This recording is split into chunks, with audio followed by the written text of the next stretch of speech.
नमस्कार दोस्तों, मैं रविंद्र आपका बहुत बहुत स्वागत करता हूं हमारे YouTube चैनल इंडियन रोजगार में। दोस्तों इस वीडियो में मैं आपको बल व गुरुत्वाकर्षण का पूरा टॉपिक कराने वाला हूं। इससे अगली वीडियो में दोस्तों न्यूटन के नियम कराऊंगा, क्योंकि ये वीडियो काफी लंबी हो जाएगी अगर मैं न्यूटन के नियम भी इसी वीडियो में कराऊंगा।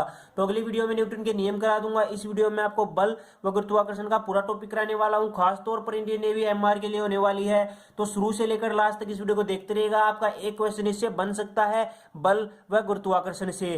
तो सबसे पहले बात करते हैं दोस्तों बल की। बल क्या होता है? Mass into acceleration. एक्सेलरेशन होती है दोस्तों त्वरण, जिसे हिंदी में कहते हैं। मास होता है m, यानी मास इंटू एक्सेलरेशन को हम फोर्स कह देते हैं। उसके बाद डायमेंशन फॉर्मूला होता है फोर्स का।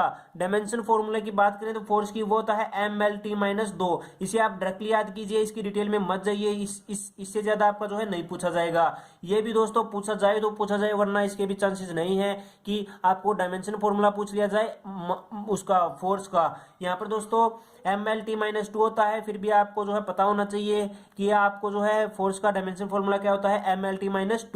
उसके बाद जो SI यूनिट होती है, SI यानी स्टैंडर्ड इंटरनेशनल जो यूनिट होती है आपकी न्यूटन की सर्वमान्य यूनिट होती है फोर्स की, वो होती है दोस्तों न्यूटन। उसके बाद CGS जो यूनिट होती है वो होती है यहाँ पर डाइन, और जो 1 न्यूटन होता है दोस्तों वो होता है 10⁵ डाइन के इक्वल। CGS यूनिट होती है दोस्तों डाइन, और 1 न्यूटन आपका जो है 10⁵ डाइन के इक्वल होता है। आगे बात करते हैं दोस्तों फोर्सेज के प्रकार की, यानी फोर्सेज के कितने प्रकार हैं। तो दोस्तों यहाँ पर मैं एक बार इसे एडजस्ट कर लेता हूं। तो फोर्सेज के कितने प्रकार हैं दोस्तों, यहाँ पर फोर्सेज के यहाँ पर हमारे पास कई प्रकार हैं, यानी आप जो है इसे बेसिकली 4 प्रकार है, लेकिन आगे भी जो है हम सेंट्रीपिटल और सेंट्रीफ्यूगल भी इसमें ऐड कर लेते हैं, तो प्रकार जो है कई हो जाते हैं। सबसे पहला होता है ग्रेविटेशनल गुरुत्वाकर्षण, उसके बाद वीक न्यूक्लियर, उसके बाद इलेक्ट्रोमैग्नेटिक, उसके बाद न्यूक्लियर फोर्सेज, उसके बाद सेंट्रीपिटल फोर्सेज, उसके बाद सेंट्रीफ्यूगल फोर्सेज। ये दो दोस्तों मैंने इसीलिए ऐड किए हैं ताकि इनको भी मैं आपको अच्छे से बता सकूं। तो 4 हैं basically, gravitational forces, weak nuclear forces और इलेक्ट्रोमैग्नेटिक फोर्सेज।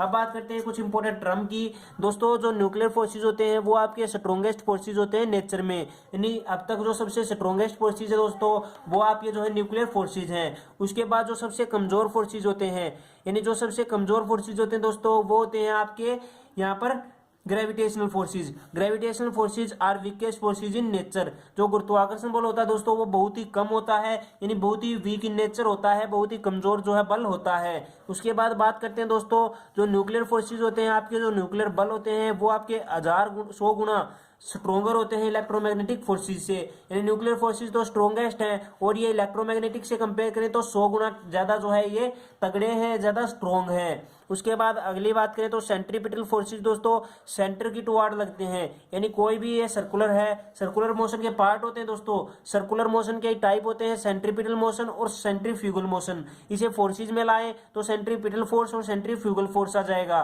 तो यहाँ पर दोस्तों देखिए ये आपका एक सर्कुलर है, अगर यहाँ पर जो है कोई भी फोर्स सेंटर की तरफ लगे तो उसे हम कहते हैं सेंट्रीपिटल फोर्स, और अवे फ्रॉम सेंटर लगे तो यहाँ पर जो है इसे हम कह देंगे सेंट्रीफ्यूगल फोर्सेज। तो सेंट्रीपिटल फोर्सेज सेंटर यानी केंद्र की ओर लगते हैं, और सेंट्रीफ्यूगल फोर्सेज केंद्र से अपोजिट यानी केंद्र से विपरीत दिशा में लगते हैं। उसके बाद दोस्तों जो सेंट्रीफ्यूगल और सेंट्रीपिटल फोर्सेज हैं वो यहाँ पर एक्शन और रिएक्शन फोर्सेज नहीं है। सेंट्रीपिटल और सेंट्रीफ्यूगल फोर्सेज दोस्तों एक्शन और रिएक्शन फोर्सेज नहीं है, याद रखिएगा। अब करते हैं दूसरे पेज पर स्विच। तब तक अगर आपने वीडियो को लाइक नहीं किया तो लाइक कर दीजिए, शेयर कर दीजिए, और चैनल को सब्सक्राइब नहीं किया तो सब्सक्राइब भी कर लीजिए। दोस्तों बात करते हैं गुरुत्वाकर्षण की। फोर्सेज जो महत्वपूर्ण थे वो मैंने आपको करा दिए। अब बात कर लेते हैं गुरुत्वाकर्षण की।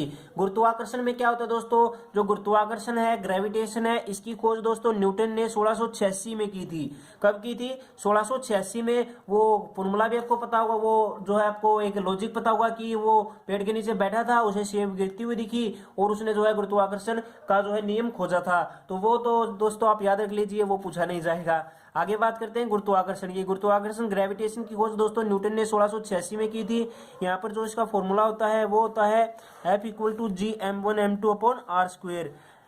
फोर्स का फॉर्मूला होता है G m1m2/r²। यहाँ पर m1m2 क्या है? मास है, और r जो है इन दो मास के बीच का डिस्टेंस है। यहाँ पर r रेडियस नहीं है, इन दो फोर्सेज के बीच का डिस्टेंस है। उसके बाद जो g की वैल्यू होती है वो होती है 6.67 इंटू 10⁻⁻11 न्यूटन मीटर स्क्वायर पर kg। यहाँ पर जो g होता है दोस्तों, जो कि आपका ग्रेविटेशनल कॉन्स्टेंट होता है, उसकी जो वैल्यू होती है वो होती है 6.67 × 10⁻11 न्यूटन मीटर स्क्वायर स्क्वायर पर किलोग्राम। ये जो है आपकी जी यानी ग्रेविटेशनल कांस्टेंट की वैल्यू होती है। m1 m2 में फिर बता रहा हूँ मास है, और r आप रेडियस मत समझिएगा, रेडियस नहीं है, जो हमारे पास ये दो मास है m1 m2 इनके बीच का डिस्टेंस है r। उसके बाद दोस्तों न्यूटन के गुरुत्वाकर्षण के नियम के बारे में बात करते हैं। पहले हम दोस्तों गुरुत्वाकर्षण के नियम कर रहे हैं। याद रखिए न्यूटन के गुरुत्वाकर्षण के नियम है, न्यूटन के उसके मोशन के नियम दोस्तों मैं आपको अगली वीडियो में कराऊंगा। अब मैं आपको बता देता हूं न्यूटन के गुरुत्वाकर्षण के नियम, न्यूटन लॉज ऑफ ग्रेविटेशन। यहाँ पर दोस्तों जी आप याद रखिए, मैं जी को बार बार रिपीट नहीं करूंगा। जी की क्या है दोस्तों, एक्सीलरेशन ड्यू टू ग्रेविटी, यानी गुरुत्व बल के कारण उत्पन्न त्वरण। गुरुत्व बल के कारण उत्पन्न त्वरण है दोस्तों आपका जी। और जो जी का मान होता है दोस्तों वो परिवर्तन होता रहता है, यानी अगर आप इसकी फिक्स वैल्यू ले तो 9.8 होती है दोस्तों, और अगर आपको कहीं दी नहीं हो तो आप 10 इसे मान सकते हैं दोस्तों अगर नहीं दी है। उसके बाद दोस्तों ये जो जी की वैल्यू होती है ये परिवर्तित होती रहती है पृथ्वी की हर जगह पर। यानी मान लीजिए हम जो है आपको भूमध्य रेखा से पोल की तरफ जा रहे हैं, इक्वेटर से पोल की तरफ जा रहे हैं, तो इसकी वैल्यू कुछ और होगी, पोल पर कुछ होगी और होगी, इक्वेटर पर कुछ और होगी, अर्थ के सेंटर पर कुछ होगी, अर्थ के सरफेस पर कुछ होगी। तो ये सभी मैं अब आपको बताऊंगा। दोस्तों वीडियो अच्छी लग रही हो तो लाइक कर दीजिए, शेयर कर दीजिए, चैनल को सब्सक्राइब कर लीजिए। कमेंट में अपने क्वेश्चन लिखिए, अगर आपको कोई भी डाउट आ रही है तो प्लीज कमेंट बॉक्स में लिखिए, और अगर हमसे कहीं गलती हो गई है तो दोस्तों प्लीज उसे कमेंट बॉक्स में लिखिएगा, क्योंकि गलती तो सबसे हो जाती है। अब बात करते हैं, लेकिन हम दोस्तों आपको अच्छे से अच्छा बेस्ट पढ़ाएंगे, जो कि हमसे हो पाएगा उससे भी अच्छा जो है हम आपके लिए ट्राई करेंगे। उसके बाद दोस्तों जो जी होता है उसकी जो वैल्यू होती है वो चेंज होती रहती है।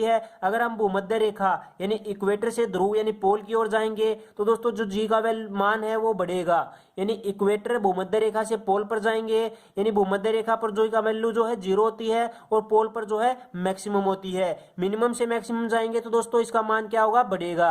यानी यहाँ पर जो भूमध्य रेखा है यहाँ पर तो मिनिमम होगी जी की वैल्यू, और जो पोल है वहां पर मैक्सिमम होगी। अगर दोस्तों मिनिमम यानी कम से ज्यादा की ओर जाएंगे तो ये बढ़ेगा।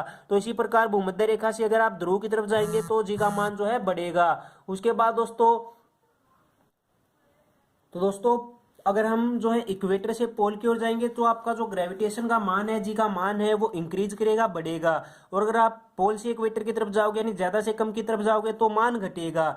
उसके बाद जो गुरुत्वाकर्षण बल होता है दोस्तों वो ध्रुवों यानी पोल पर जो है अधिकतम होता है, मैक्सिमम होता है, और जो आपका जो भूमध्य रेखा होती है, इक्वेटर होती है, वहां पर न्यूनतम होता है, यानी कम से कम होता है। तो दोस्तों आगे बात कर लेते हैं, पृथ्वी की सतह पर इसका मान कितने से कितने तक वेरी करता है, यानी कहां से कहां तक जाता है। तो बात करते हैं दोस्तों पृथ्वी की सतह पर। तो पृथ्वी की सतह पर जो होता है जी का मान वो यहाँ पर जो है मैक्सिमम होता है पृथ्वी की सतह पर। अगर हम पृथ्वी की सतह से नीचे यानी सेंटर की ओर जाएंगे तो इसका मान जो है यहाँ पर दोस्तों घटेगा, जी का मान घटेगा, और जो सेंटर होता है अर्थ का सेंटर होता है, अर्थ का केंद्र होता है, वहां पर जी का मान 0 होता है, यानी 0 होता है। उसके बाद दोस्तों जब लिफ्ट ऊपर की ओर जाती है, लिफ्ट वाले केस कर लेते हैं, अगर दोस्तों लिफ्ट आपकी जो है ऊपर की ओर जाएगी तो आपका जी का मान क्या होगा दोस्तों, यहाँ पर बढ़ेगा। उसके बाद अगर लिफ्ट नीचे की ओर जाएगी तो जी का मान क्या होगा दोस्तों, घटेगा। इसी प्रकार दोस्तों अगर लिफ्ट का तार टूट जाता है तो जो लिफ्ट फ्री फॉल करती है, नीचे गिरती है, तो उसमें जो व्यक्ति होगा उसका मान जो है, उसके वेट जो है ना के बराबर हो जाएगा, उसका वेट जो है 0 हो जाएगा। इसे वेट लिफ्टनेस भी कहते हैं। तो दोस्तों ये आप याद रखिए, अगर लिफ्ट ऊपर की ओर जा रही है तो वेट बढ़ेगा, नीचे की ओर आ रही है तो वेट घटेगा।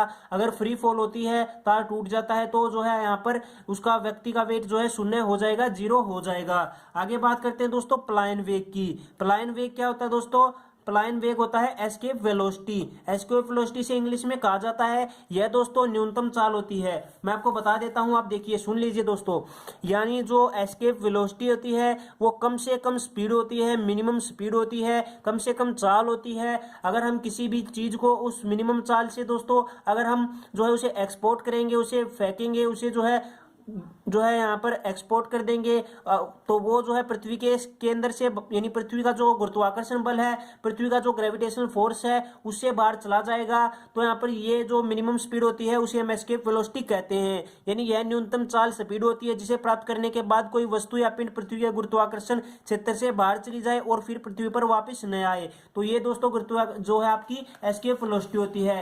ये एस्केप वेलोसिटी दोस्तों बहुत ही महत्वपूर्ण है अर्थ के वातावरण के लिए, क्योंकि अगर दोस्तों ये एस्केप वेलोसिटी कितनी है यहाँ पर अर्थ की है 11.2 किलोमीटर पर सेकंड। अगर दोस्तों चंद्रमा पर यहाँ पर कितनी है 2.4, चंद्रमा की एस्केप वेलोसिटी 2.4 किलोमीटर पर सेकंड है, अर्थ की आपकी 11.2 किलोमीटर पर सेकंड है। यहाँ पर इतनी ज्यादा होने का दोस्तों हमें फायदा ये है कि हमारा जो वातावरण है वो इसके कारण ही है। एस्केप वेलोसिटी यानी आपका पलायन वेग के कारण जो हमारे पृथ्वी पर वातावरण है, वरना जो पार्टिकल की स्पीड है वो 2.4 किलोमीटर है, यानी 11.2 किलोमीटर पर सेकंड से ज्यादा होते ही वो पार्टिकल जो अर्थ के ग्रेविटेशन है उसे छोड़कर चले जाएंगे और यहाँ पर जो है वातावरण नहीं रहेगा। इसी के कारण दोस्तों आपकी बहुत ही कम जो है आपकी यहाँ पर पलायन वेग यानी एस्केप वेलोसिटी होने के कारण चंद्रमा पर जो है वातावरण नहीं है। तो इसका मुख्य कारण है, कई बार पूछ रहा जाता है कि चंद्रमा पर वातावरण नहीं है, इसका कारण क्या है? एस्केप वेलोसिटी बहुत ही कम है, लगभग 2.4 किलोमीटर पर सेकंड चंद्रमा की एस्केप वेलोसिटी है। और अगर आप किसी भी चीज की एस्केप वेलोसिटी निकालना चाहते हो तो इसका फॉर्मूला था दोस्तों VE यानी escape velocity equal to √2gr, यहाँ पर g ग्रेविटेशनल है, r यहाँ पर रेडियस है। तो इस प्रकार भी आप जो है निकाल सकते हैं। और दोस्तों बहुत ही महत्वपूर्ण है ये आपका पलायन वेग एस्केप वेलोसिटी। उम्मीद करता हूं कि आप अच्छे से जो है समझ गए होंगे। अगर आपका कोई भी डाउट हो दोस्तों तो प्लीज उसे कमेंट बॉक्स में लिख दीजिएगा। अब मैं आपको जो है केपलर के नियम अगली वीडियो में करा दूंगा दोस्तों, ये वीडियो बहुत ही लंबी बन जाएगी। तो अगली वीडियो में आपको केपलर के नियम, न्यूटन के गति के नियम यानी न्यूटन लॉज ऑफ मोशन करा दूंगा। तो दोस्तों ये वीडियो अच्छी लगी तो लाइक कर दीजिए, शेयर कर दीजिए, और अगर आपने अभी तक चैनल को सब्सक्राइब नहीं किया है तो सब्सक्राइब कर लीजिए। और दोस्तों अगर आप जीके के लिए बेस्ट बुक खरीदना चाहते हैं तो उसका लिंक मैंने डिस्क्रिप्शन में दिया हुआ है, वो आप खरीद सकते हैं। बहुत ही अच्छी बुक है, आप एक बार ट्राई कीजिए। कीमत भी उसकी दोस्तों 50 रुपए है, PDF फॉर्मेट में है। अगर आप चाहते हैं तो उसे डाउनलोड कर लीजिए, लिंक वीडियो के डिस्क्रिप्शन में है। तो दोस्तों वीडियो कैसे लगी लाइक कर दीजिए, शेयर कर दीजिए, चैनल को सब्सक्राइब कर लीजिए, घंटी का आइकन दबा दीजिए। और बुक अगर आपको अच्छी लगे तो खरीद लीजिए, लिंक वीडियो के डिस्क्रिप्शन में दिया हुआ है। मिलते हैं एक और नई वीडियो में, तब तक के लिए बने रहिए इंडियन रोजगार के साथ। जय हिंद, जय भारत।